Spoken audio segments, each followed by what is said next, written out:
Canada cannabis entrepreneurs could face U.S. lifetime ban. Canadian cannabis entrepreneurs and investors could face a lifetime ban from the U.S. over their involvement in the industry, U.S. media report.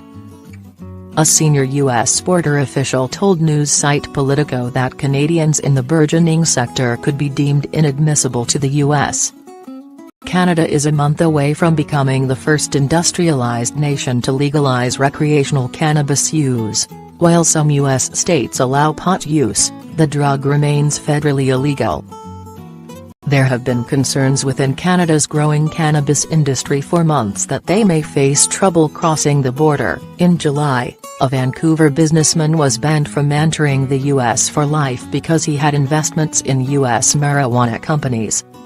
Immigration lawyers have said they have heard similar stories from clients in the industry.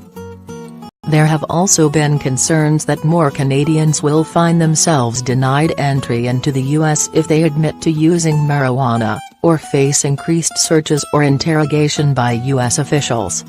Todd Owen, Executive Assistant Commissioner for the Office of Field Operations, told Politico that border officials will question Canadians about their marijuana use if they have cause to do so. Our officers are not going to be asking everyone whether they have used marijuana, but if other questions lead there, or if there is a smell coming from the car, they might ask, he said.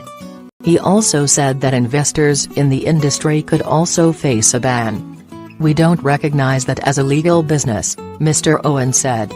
U.S. border officials can deny entry to people who admit to consuming pot or admit they plan to purchase or use marijuana in the U.S., even in a state where it is legal.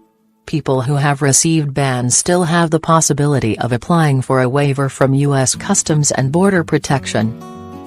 Prime Minister Justin Trudeau's government officials have maintained that despite the change in law, there is no indication marijuana legalization will shift the U.S. approach in how it deals with Canadians crossing the boundary.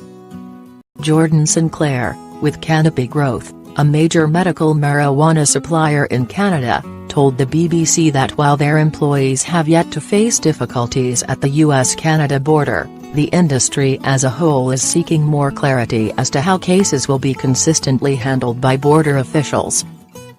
He also said many Canadians may be investors in cannabis stocks through major pension funds and mutual funds without being aware of it.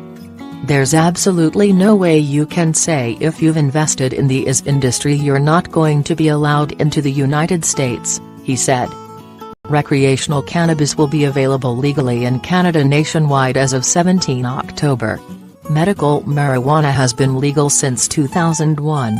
8 U.S. states, Colorado, Washington, Oregon, Alaska, Maine, Massachusetts, Nevada and California, have now legalized recreational and medicinal marijuana.